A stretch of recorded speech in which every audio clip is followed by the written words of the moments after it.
할렐루야. 지금 세계는 요동치고 있습니다. 러시아와 우크라이나가 전쟁을 하고 이스라엘과 하마스가 전쟁을 하고 있습니다. 엊그제는 또 이란과 이스라엘이 또 전쟁을 하고 중동 지방이 하얗고처럼 아주 들끓고 있습니다. 우리나라 남북도 평안하지를 않습니다.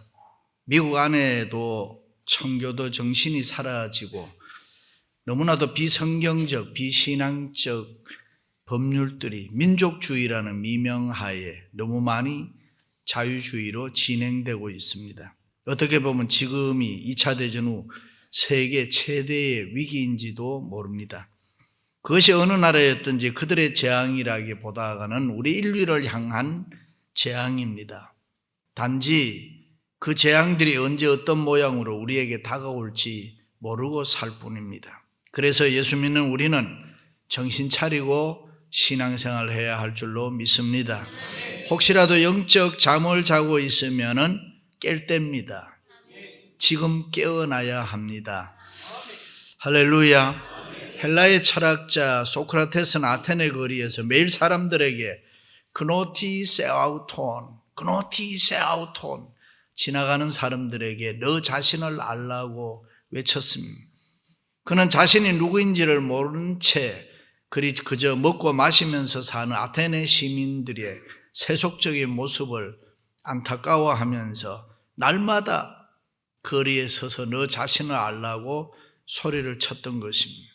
훗날 그의 수제자였던 플라톤이 자신의 글을 통해서 소크라테스의 이 명언을 다루었고 이 말은 아폴로 신전의 기둥에도 기록되어서 모든 사람들이 항상 기억할 수 있게 했습니다.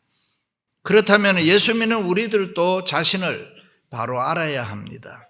나는 과연 하나님의 자녀답게 살고 있는가? 나는 과연 하나님의 은혜를 받은 자답게 신앙생활을 잘하고 있는가? 늘 물어보아야 합니다. 믿습니까? 로마의 황제 콘스탄티우스 때였습니다. 그는 우리가 잘 아는 밀라노 칙령을 선포해서 기독교 신앙의 자유를 인정했던 콘스탄틴 대제의 아버지였습니다. 그런데 그는 예수를 안 믿는 불신자였습니다. 그래서 기독교인들을 핍박하고 몇 개의 교회들을 파괴하기도 했습니다. 그런데 어느 날 그가 가만히 살펴보니까 자기 신하들 중에서 상당수가 이미 예수를 잘 믿는 기독교인들이 많다는 것을 알았습니다. 그래서 자기 신하들을 불러놓고 관직과 기독교 둘 중에 하나만 선택하도록 명령을 했습니다. 그러자 어떤 사람들은 관직을 택하고 신앙을 저버렸습니다. 그러나 상당수의 예수 믿는 사람들은 관직을 버리고 신앙을 택해서 떠났습니다. 그러자 기독교인들을 모든 관직에서 또 쫓아냈습니다. 그런데 그 뒤에 황제가 그들의 표정을 자세히 살펴보니까 관직에 머물러기 위해서 신앙을 저버린 사람들은 왠지 얼굴이 어둡고 비굴하게 보였습니다. 그러나 신앙을 지키기 위해서 관직을 버린 사람들은 모두가 다 평안하고 기쁨이 충만했습니다. 황제는 깊이 고민을 하다가 다시 관직 때문에 신앙을 저버린 사람들을 관직에서 다 모조리 내쫓고 그 대신에 신앙을 택한 기독교인들을 다시 관직에 복직시켰습니다. 그리고 그들을 중심으로 해서 선정을 베풀고 나라를 다스렸습니다. 그것을 보고 그의 아들인 콘스탄틴 대제 때에 로마 제국은 밀라노 칙령에 의해 기독교를 로마 국교로 인정하게 되었습니다. 할렐루야. 그렇습니다. 아무리 힘들고 어려워도 하나님 멀리하고 신앙 저버리면 안 되는 것입니다. 우리는 하나님을 믿는 믿음을 더욱더 굳게 붙잡아야 할 줄로 믿습니다. 결국 그 믿음이 우리에게 승리를 안겨주기 때문입니다. 행여라도 이 세상 육신의 일 때문에 우리의 믿음이 흔들리면 안 되는 것입니다. 믿습니까? 예수님 이 땅에 계실 때에 언제나 하나님과 사람들 앞에 사랑받고 당당하고 떳떳했습니다. 어느 날 십자가 지시기 위해 붙잡혔을 때 그 당시 정치적 실권자고 대제사장을 여기만 안나스 앞에서 두 가지 질문을 받습니다. 하나는 예수님이 이 땅에 계실 때 가르침, 교훈에 대한 것입니다. 다른 하나는 예수님의 제자들에 대한 질문이었습니다. 그때 예수님께서는 자신이 가르친 교훈에 대해서는 드러내놓고 당당하게 답변을 했습니다. 그리고 내가 잘못한 것이 뭐가 있느냐? 오히려 책망했습니다. 그러나 두 번째 제자들에 대한 질문은 대답할 수가 없었습니다. 가룟 유다는 배신했지요. 수제자 베드로는 예수님이 누군지 모른다고 부인했잖아요. 다른 제자들은 예수님 잡혔을 때 혹시라도 같이 잡혀서 죽으면 어떻게 하냐 그래서 죽음을 두려워 다 도망갔지요. 그러니 그 제자들에 대한 질문에는 뭐라고 대답할 수가 없었습니다. 일찍이 그것을 아셨는지 어느 날 겟세마네 동산에서 피땀 흘려 기도하실 때에 제자들에게 하신 말씀이 너희는 깨어 있으라. 시험에 들지 않게 깨어 기도해라. 그랬는데 제자들은 이 말씀을 귀담아 듣지 않았습니다. 또 시작하는구나. 똑같은 잔소리 선생님이 또 하시는구나. 시시하게 생각하고 깨어있지 아니하고 잠자고 말았습니다. 그래서 제자들은 시험에 들어 예수님을 부끄럽게 하고 믿음을 지키지를 못했습니다. 그렇습니다. 예수님 부끄럽게 하는 것은 믿지 않는 사람들이 아닙니다. 믿는 우리들입니다.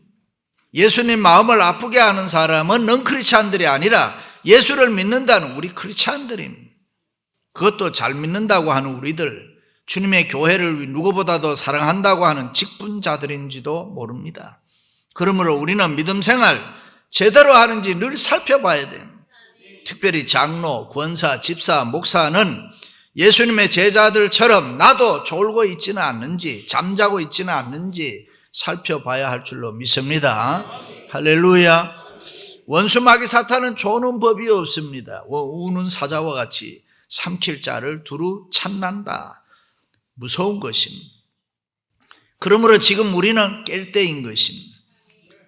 잠자거나 졸면은 안 되는 것입니다. 우리가 졸면은, 우리가 잠자면은 책망은 고사하고 예수님의 마음을 아프게 하고 힘들게 하는 것입니다. 우리가 존다, 잠잔다는 것이 도대체 무슨 뜻입니까? 그것은 교회 생활을 시시하게 하는 것, 봉사하던 일 중단하고 육신적으로 편하게 사는 것, 신앙생활보다가 세상 삶을 더 즐기는 것, 세상살이에 더 관심과 무게를 두고 재미를 느끼면서 살아가는 것, 그런 생활이 지금은 편하고 좋아 보일지 모르지만은 우리가 망하는 것입니다. 그러므로 우리는 지금 깨어나야 하는 것입니다.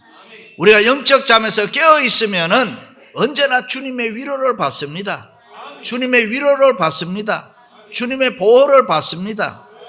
주님과 사랑의 교통을 하고 주님의 사랑과 은혜와 축복을 받습니다. 할렐루야. 왕자와 거지라는 동화에서 보면 왕자는 거지를 부러워합니다. 나는 아침에 깨어 일찍 일어나서 하루 종일 스케줄에 매여서 바쁘게 사는데 가만히 보니 거지는 공부도 안 하고 자기 마음대로 놀고 싶으면 놀고 잠자고 싶으면 잠자고, 그러니 얼마나 좋을까. 그래서 거지와 복장을 바꾸어 입었습니다. 그랬더니 진짜 좋은 게 아니었습니다.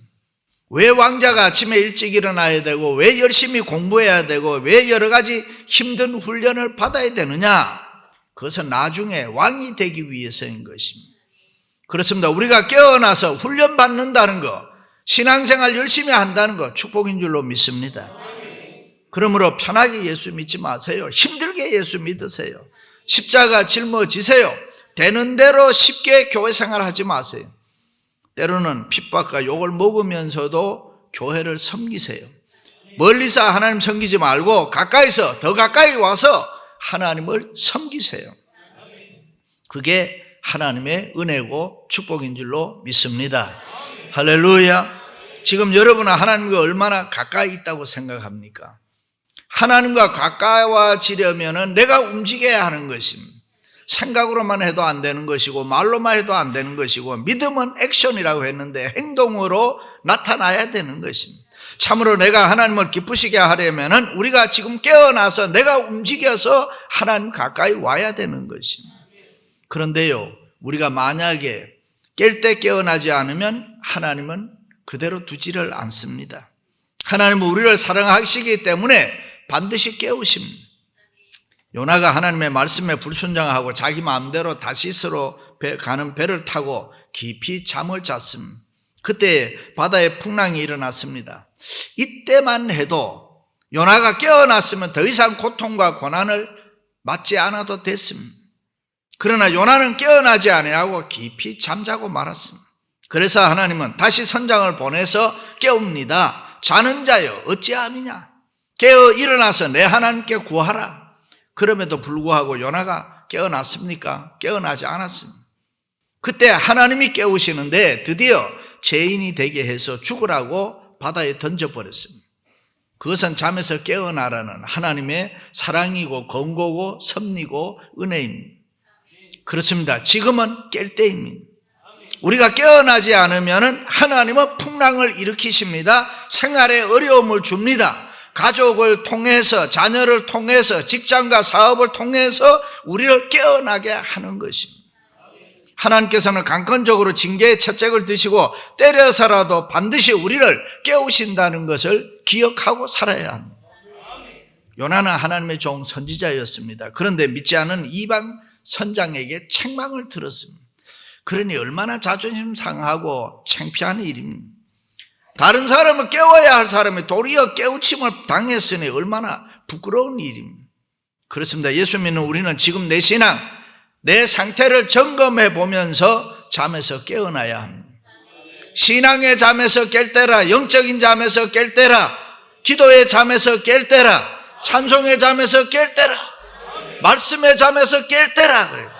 우리가 깨어나지 않으면 어떻게 되느냐? 시험에 빠집니다. 수치당합니다. 고통을 당합니다. 믿음 좋은 사람 따로 없습니다. 잠자면 패하는 것입니다. 평소에 믿음이 좋고 경건한 노아도 포도주 한두 잔 마시다가 옷 훌훌 벗고 벌거벗은 잠들어 수치를 당했습니다. 삼손이 이방 여인 들릴라의 무릎을 베고 깊은 잠에 빠졌을 때 머리카락 잘리고 두 눈 뽑히고 비참한 최후 맞았습니다. 바울이 드로아의 밤에서 하나님의 말씀을 증거할 때 유두고라는 청년에 걸터 앉아 졸다가 죽을 뻔했습니다. 그렇습니다. 졸면 안 됩니다. 자면 안 되는 것입니다. 지금은 우리 모두가 깨어날 때입니다. 일찍이 주님께서 말씀했습니다. 너희가 세상을 사랑하다가 생활의 염려로 마음이 둔하여져서 머리에 세상 일만 가득 차고 영적인 감각이 둔하여지면 버림을 받는다.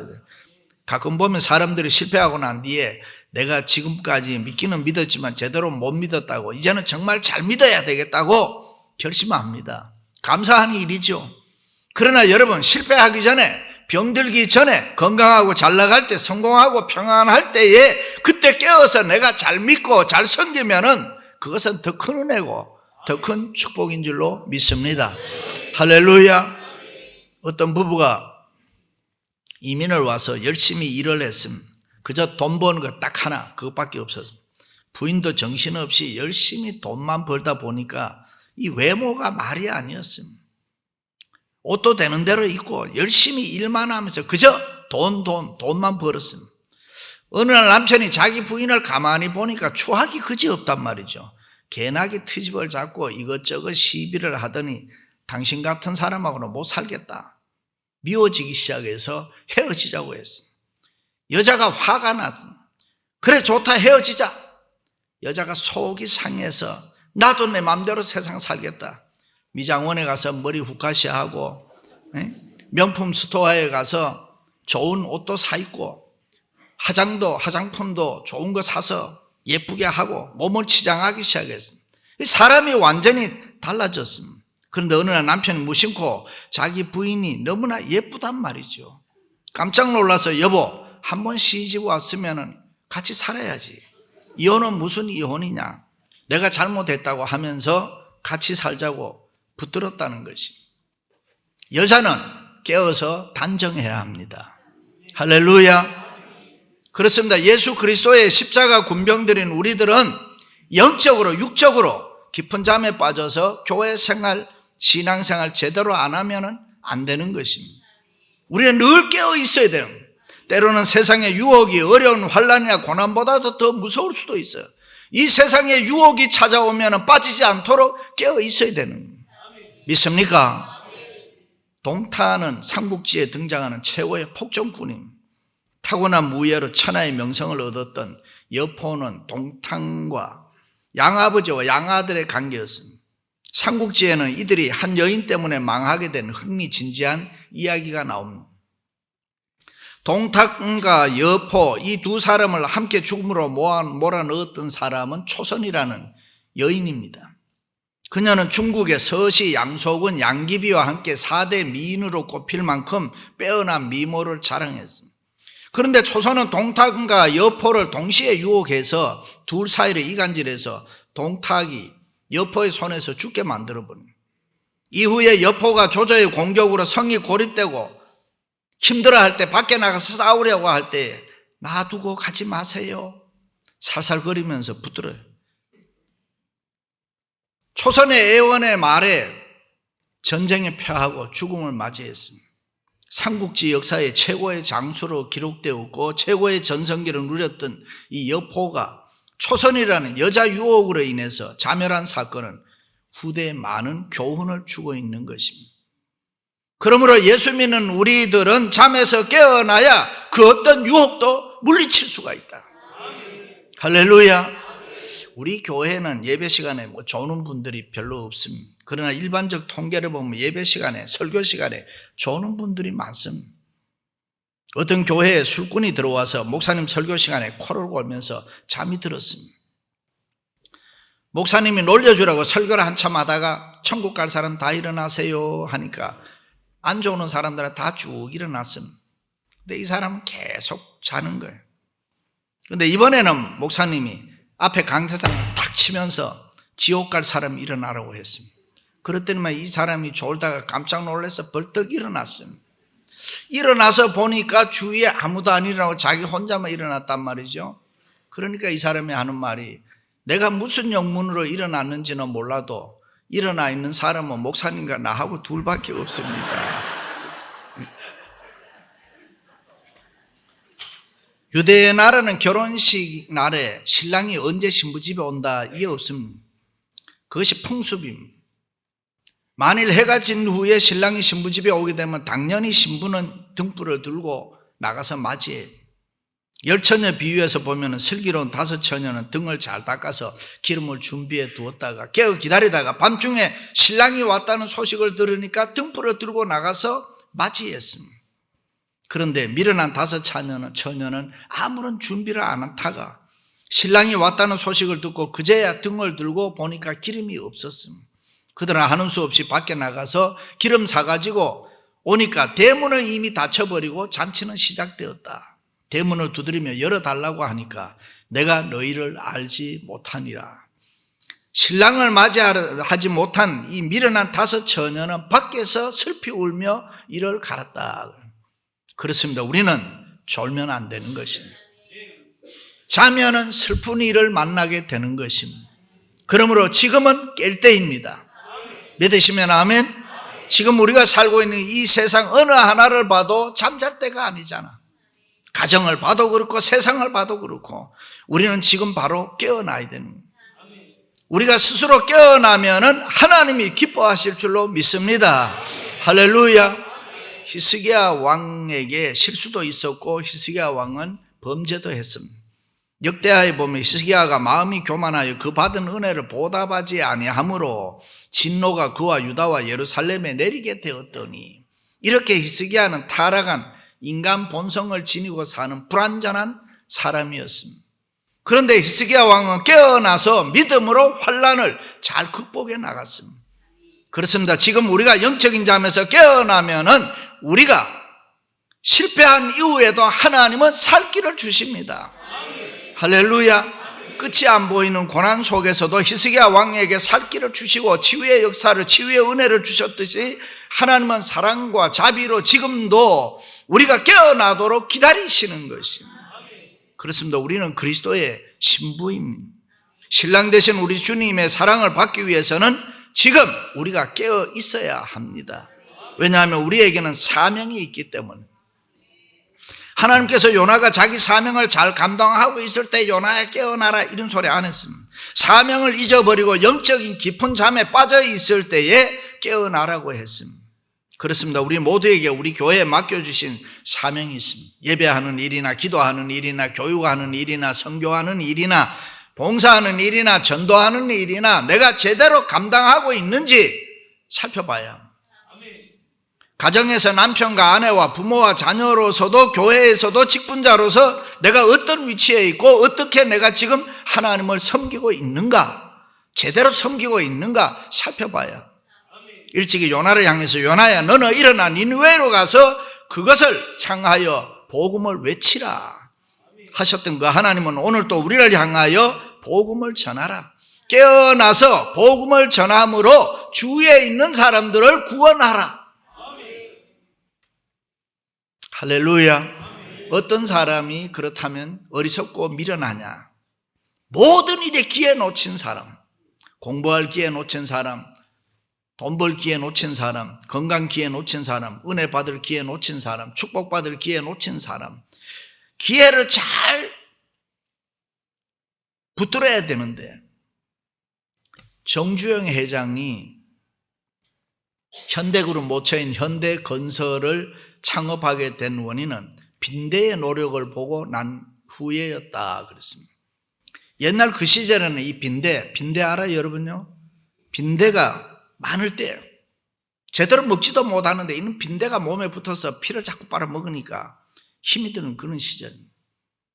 그래서 하루는 빈대와 전쟁을 선포하고 큰 평상을 갖다 놓고 내 다리에다가 대야에 물을 담아서 딱 이래 놓고 그 위에 평상을 놓고 그 위에 올라가서 옷을 다 벗고 잠을 자는데 한참 자다 보니까, 왜냐하면 빈대가 오다가 그 물에 빠져 죽든지 못 올라오니까, 근데 뭐 자기 배 위에 빈대가 붙어가지고 피를 빨아먹는단 말이죠. 아니 정주영 회장 깜짝 놀라서 이 빈대가 여기를 어떻게 왔냐, 가만히 보니까 벽을 타고 올라가서 이 천정에서 살신 성인의 정신으로 뛰어내린 거예요. 뛰어내려가지고 이 정주영 씨 배에서 피를 빨아먹는 거예요. 거기서 깨달은 것이 빈대같이 살면 못할 일이 없다. 현대를 다시 일으켰다는 것입니다. 그렇습니다. 잘 되는 것, 형통하고 성공하는 것, 은혜 받고 축복받는 것 다 하나의 기회입니다. 깰 때 깨어나지 않으면 축복이 왔을 때 받을 수가 없습니다. 그러나 깨어있으면 은혜와 축복이 오면 언제든지 받을 수가 있습니다. 할렐루야. 사랑하는 성도 여러분, 지금은 깰 때라. 깨어있어 은혜와 축복을 마음껏 받아 주신 사명에 충성하여 하나님께 영광을 돌리시기를 주님의 이름으로 축원합니다.